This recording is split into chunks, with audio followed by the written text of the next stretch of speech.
Behold, your Lord said to the angels, I am going to place a vicegerent on earth. The Arabic word is khalifa. It means a representative or an emissary of mine. And they said, the angels said, will you place therein one who will spread corruption and shed blood, while we celebrate your praises and glorify your holiness? And God said, he said, truly I know what you do not know. See, that's the verse that hooked me. That's the verse that caught my attention. That's the one that kept on making me read the story again and again and again. Because listen to the way it begins. Behold, your Lord said to the angels, I am going to place a representative of mine on earth, a vicegerent of mine, an emissary, one who acts on my behalf. I thought, that's not the way it goes. You're not supposed to be placing man on earth in some positive role. You place man on earth as a punishment for his sin.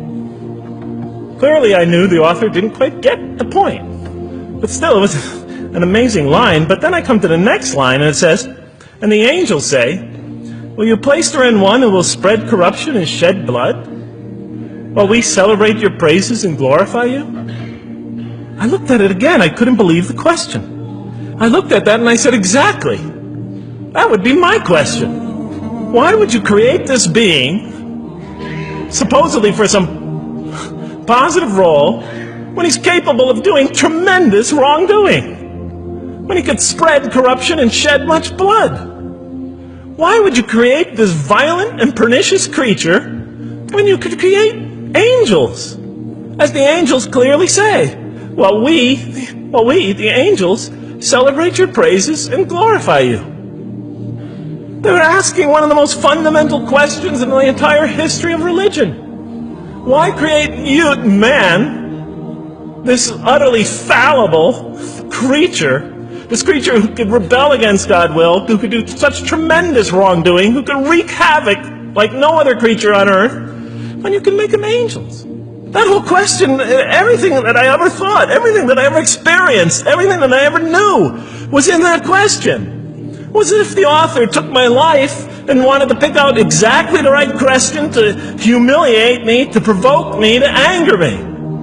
Why create man, this most destructive and violent creature, when you could make them angels? And then look at the answer. And he said, God said, truly I know what you do not know. You know, in modern parlance, we would say, I know exactly what I'm doing.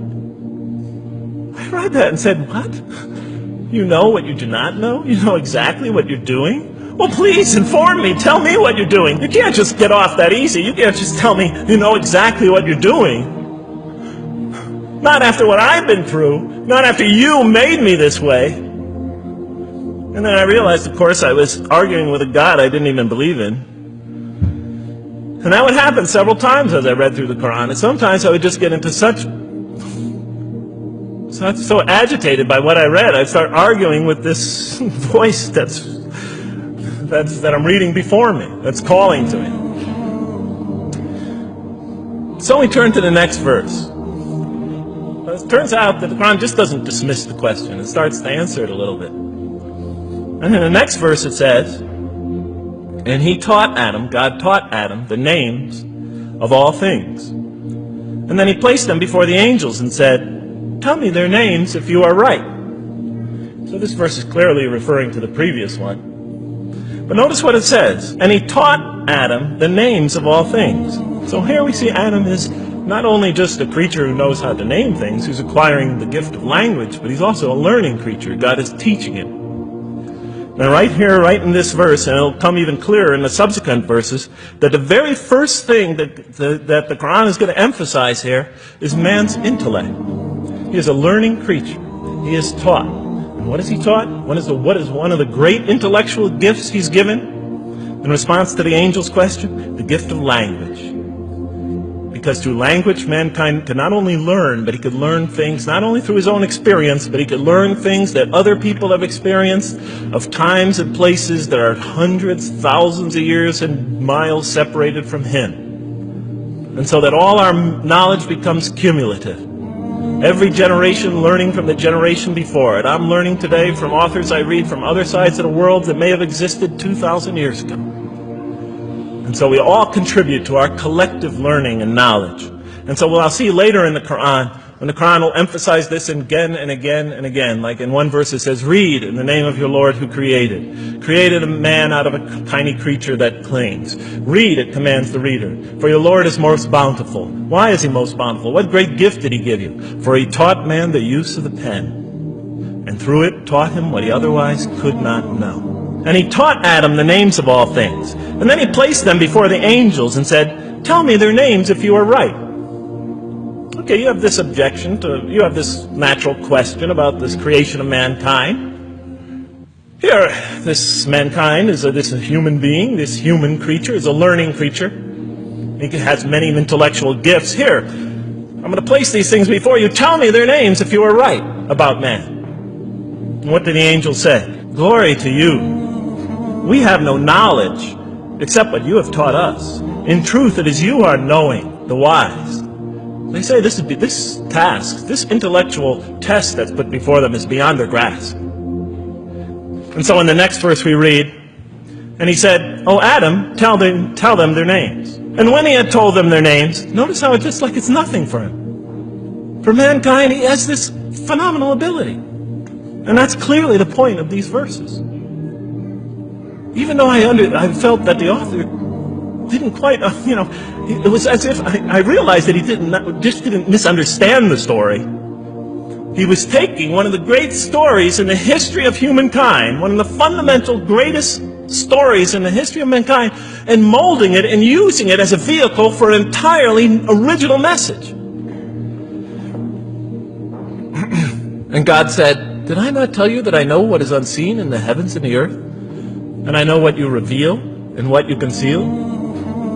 In other words, didn't I tell you I know exactly what I'm doing? I looked at that. What question what did they reveal and what did they conceal? Why are you all looking at me like that? You're starting to scare me. You're all looking very serious. Am I losing you? Wow. Okay. So, they revealed the sinister and evil propensities of man. But what did their question conceal? And all you have to do is think about it for a minute. Human beings, yes, they could do evil. Yes, they could do wrong. Yes, they could create misery. But they could also do exactly the opposite. They could choose to do evil. They could choose to do tremendous good. They could choose to do tremendous violence. They could choose to show tremendous compassion. They could choose to live by falsehood. They could choose to live by the greatest truths. So we go on to the next verse. And behold, we said to the angels, bow down to Adam. And they bowed down. But not so Iblis.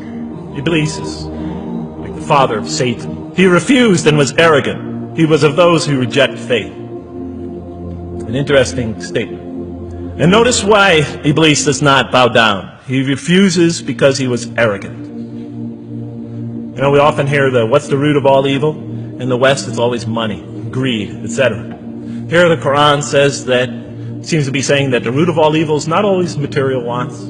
It's not always money. It's not always greed. At the heart of evil is arrogance. Putting yourself above all others. Of assigning to yourself special priority and neglecting the rights of others. O Adam, dwell you and your spouse in the garden and eat freely thereof what you wish. But come not near this tree, for you will be among the wrongdoers. Then they make the mistake. But Satan caused them to slip and expelled them from the state in which they were. And we said, go all you down, some of you being enemies of others, will be adversaries of others. Some of you will be adversaries of each other, and on earth will be your dwelling place and provision for a time. Let's go back from where we started. First, mankind is being taught. We see he's an intellectual being. Then we show he's a moral being. Moral being means he's a being that's going to have to make choices. And then God gives him this choice. It's not a huge deal. It's not the gravest sin in the history of humanity by any means. It's minor by any standards.